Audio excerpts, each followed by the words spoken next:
ನೋಡಿ, ನಾವು ನಮ್ಮ ಹಿಂದೆ ಇದ್ದಿದ್ದ ಮೈಸೂರು ಸೋಪ್ಸ್ ಅಂಡ್ ಡಿಟರ್ಜೆಂಟ್ಸು ಇವಾಗ ಕರ್ನಾಟಕ ಏನು ಪುನಃ ನಾಮಕರಣ ಆಯಿತು. ಆ ಸಂದರ್ಭದಲ್ಲಿ KSDL ಆಗಿ ಒಂದು ಮಾದರಿ ಸಂಸ್ಥೆಯಾಗಿ ಅದು ಮುಂದುವರಿತಾ ಬಂದಿದೆ.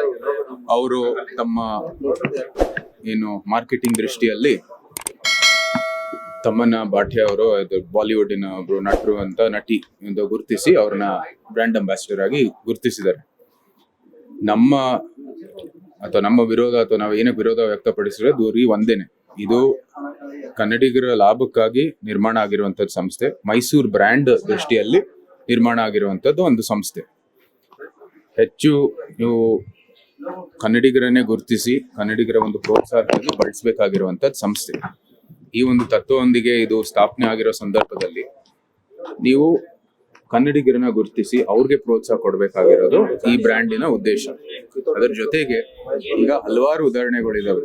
ಕನ್ನಡ ಇದು ಸ್ಯಾಂಡಲ್ವುಡ್ಡಿನ ನಟರೇ ಇರ್ಬೋದು, ಅವರು ಇಡೀ ಭಾರತದಲ್ಲಿ ಸಮಸ್ತ ಭಾರತೀಯರು ಮೆಚ್ಚಿರ್ತಕ್ಕಂಥ ನಟರಿದ್ದಾರೆ.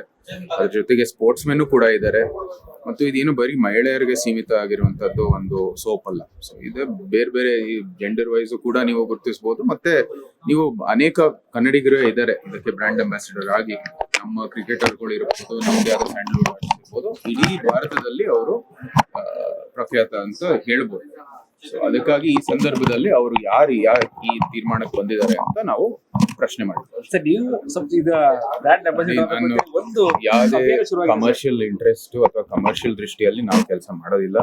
ಮುಂಚೆನೂ ಕೂಡ ಈ ಒಂದು ರಾಜಕೀಯ ವೃತ್ತ ಜೀವನ ಶುರು ಮಾಡೋಕ್ಕೆ ಮುಂಚೆನೂ ಕೂಡ ಸರ್ಕಾರದ ಕೆಲವು ಪ್ರವಾಸೋದ್ಯಮ ಇರ್ಬೋದು ಇತ್ಯಾದಿ ಎಲ್ಲಾನು ಕೂಡ ನಾವಾಗೆ ಅದಕ್ಕೆ ರಾಯಭಾರಿ ಅಂತಲ್ಲ, ಬಟ್ ಅದರ ಪ್ರೋತ್ಸಾಹ ದೃಷ್ಟಿಯಲ್ಲಿ ಕೆಲಸವನ್ನು ಮಾಡಿದ್ವಿ. ಸೇವೆ ಮಾಡೋಕ್ಕೆ ನಾವು ಯಾವಾಗ್ಲೂ ಸಿದ್ಧ. ಆದ್ರೆ ಇಂಥ ಕಮರ್ಷಿಯಲ್ ಆಗಿ ಬ್ರ್ಯಾಂಡ್ ಅಂಬಾಸಿಡರ್ ಆಗೋದು ನಾವಂತೂ ಮಾಡೋದು. Mysore sandal brand brand ambassador ಬೇಕಾಗಿತ್ತಾ? ಅದರ ಅನಿವಾರ್ಯತೆ ಇದೆಯಾ? ಮೈಸೂರು ಸ್ಯಾಂಡಲ್ ಬ್ರ್ಯಾಂಡ್ ಅಂಬಾಸಿಡರ್ ಬೇಕಾಗಿದೆಯೋ ಇಲ್ಲೋ ಅದು ತಜ್ಞರು ತೀರ್ಮಾನ ಮಾಡ್ತಾರೆ. ನಮ್ಮ ಅಭಿವೃದ್ಧಿಯಲ್ಲಿ ಈ ಯಾವ ಸಂಸ್ಥೆ ಯಾವ ದೃಷ್ಟಿಯಲ್ಲಿ ಅದು ಸ್ಥಾಪನೆ ಆಗಿದೆ, ಯಾವ ತತ್ವದೊಂದಿಗೆ ಅದು ಸ್ಥಾಪನೆ ಆಗಿದೆ, ಯಾವ ಉದ್ದೇಶದಿಂದ ಸ್ಥಾಪನೆ ಆಗಿದೆ, ಇದು ಮೈಸೂರು ಮತ್ತೆ ಇವತ್ತಿನ ಮೈಸೂರು ಅಂದ್ರೆ ಇವತ್ತಿನ ಅವತಾರ ಕರ್ನಾಟಕ, ಅದರ ಲಾಭಕ್ಕಾಗಿ ಆ ಒಂದು PSU ಆಗಿ ಒಂದು ಪಬ್ಲಿಕ್ ಸೆಕ್ಟರ್ ಆಗಿ ಅದು ಮುಂದುವರಿತಾ ಬಂದಿದೆ. ಇವತ್ತು ಹೌದು, ಇದು ಬಿಸ್ನೆಸ್ ದೃಷ್ಟಿಯಿಂದ ಮತ್ತೆ ಲೋಕಲ್ ಏನೋ ಇಶ್ಯೂ ಇದೆ. ಅವ್ರು ಹೇಳಿದ್ದಾರೆ ಅದೇನು ಇದು ಹೆಚ್ಚು ನಾರ್ತ್ ಇಂಡಿಯಾದಲ್ಲಿ ಇದರ ಒಂದು ಪ್ರೋತ್ಸಾಹ ನೀಡಬೇಕು ಅಂತ. ಅದಕ್ಕೂ ಕೂಡ ಕನ್ನಡಿಗರೇ ಇದ್ದಾರೆ. ಇಡೀ ಭಾರತದಲ್ಲಿ ಮೆಚ್ಚಿರುವಂತದ್ದು ಅನೇಕ ನಟರು ಇದ್ದಾರೆ, ಅನೇಕ ಸ್ಪೋರ್ಟ್ಸ್ ಮೆನ್ಗಳಿದ್ದಾರೆ. ಅವ್ರನ್ನ ಗುರುತಿಸಿ ನೀವು ಇದು ಬ್ರ್ಯಾಂಡ್ ಅಂಬಾಸಿಡರ್ ಯಾತಿಗೆ ಹಾಕ್ಲಿಲ್ಲ ಅಂತ ನಮ್ಮ ಪ್ರಶ್ನೆ. ಸರ್ಕಾರ ಅಪ್ರೋಚ್ ಮಾಡಿದಾಗ ಉಚಿತವಾಗಿ ಬ್ರ್ಯಾಂಡ್ ಅಂಬಾಸಿಡರ್ ಆದಂತ ಉದಾಹರಣೆಗಳಿದೆ. ಹೌದು. ಯಾಕೆ ಸರ್ಕಾರ ಈ ನಿಟ್ಟಿನಲ್ಲಿ ಸಲಹೆ ಇದೆ?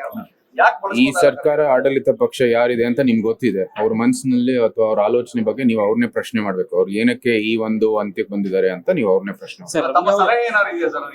ನಮ್ಮ ಸಲಹೆ ಕನ್ನಡಿಗರಿಗೆ ಕೊಡಿ ಸರ್. ರಮ್ಯಾ ಅವರು ಸೇರಿದಂತೆ ಎಲ್ಲರೂ ಕೂಡ ಆಕ್ಷೇಪ ವ್ಯಕ್ತಪಡಿಸಿದ್ದಾರೆ ಸರ್ ಆ ವಿಚಾರ. ಅವ್ರದೇ ಪಕ್ಷದವರು ವಿರೋಧ ಮಾಡ್ತಾ ಇರುವಾಗ ಅವ್ರ ಸಲಹೆ ಆದ್ರೂ ಕೇಳಿ. ಅಲ್ಲ, ಸರ್ಕಾರಕ್ಕೆ ಈ ದೇಶದಲ್ಲಿ ಗುರುತಿಸುವಂತ ಕನ್ನಡಿಗರು ಇಲ್ಲ ಅಂತ ಮನಸ್ಸಿದೆ. ಕನ್ನಡಿಗರಿಗೆ ಮಾಡಿದ ಅವಮಾನ ತರ ಕಾಣ್ತಾ ಇಲ್ಲ.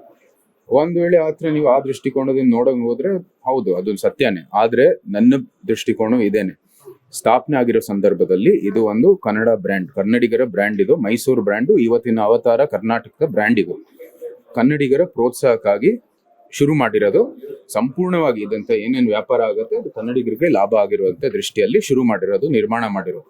ಈ ನಿಟ್ಟಿನಲ್ಲೂ ಸಹ ಇಂಥ ಒಂದು ಬ್ರ್ಯಾಂಡ್ ಅಂಬಾಸಿಡರ್ ಏನು ಪದವಿ ಬರುತ್ತೆ, ಅದು ಒಂದು ಅವಕಾಶ ಕನ್ನಡಿಗರಿಗೆ ಇನ್ನೂ ಒಂದು ಪ್ರೋತ್ಸಾಹ ಕೊಡೋ ದೃಷ್ಟಿಯಲ್ಲಿ ಅದು ಒಂದು ಅವಕಾಶ ಕೊಟ್ಟಿದೆ. ಅಲ್ಲಿ ನೀವು ಕನ್ನಡಿಗರಾಗಿ ಬ್ರ್ಯಾಂಡ್ ಅಂಬಾಸಿಡರ್ ಗುರುತಿಸಿದ್ರೆ ಅದು ಒಂದು ಡಬಲ್ ಆಬ್ಜೆಕ್ಟಿವ್ ಆಗುತ್ತೆ ನಿಮ್ಗೆ. ಏನಂದ್ರೆ, ಒಂದು ನಿಮ್ಮ ಬ್ರ್ಯಾಂಡ್ ಅನ್ನು ಕೂಡ ನೀವು ಬೆಳೆಸಬಹುದು, ಒಬ್ಬ ಕನ್ನಡಿಗರಿಗೂ ಕೂಡ ಒಂದು ಒಳ್ಳೆ ನ್ಯಾಷನಲ್ ಕವರೇಜ್ ಅನ್ನು ಕೂಡ ಕೊಡಬಹುದು. ಲೇಟೆಸ್ಟ್ ಹಾಗೂ ಇಂಟ್ರೆಸ್ಟಿಂಗ್ ಸುದ್ದಿಗಳಿಗಾಗಿ ಬಾಸ್ ಟಿವಿ ಕನ್ನಡ ಚಾನೆಲ್ನ ಸಬ್ಸ್ಕ್ರೈಬ್ ಮಾಡಿ. ಹಾಗೆಯೇ ಬೆಲ್ ಐಕಾನ್ ಪ್ರೆಸ್ ಮಾಡಿ. ಇದರ ಜೊತೆಗೆ Facebook, Instagram, X ನಲ್ಲೂ ಮಿಸ್ ಮಾಡದೆ ಫಾಲೋ ಮಾಡಿ.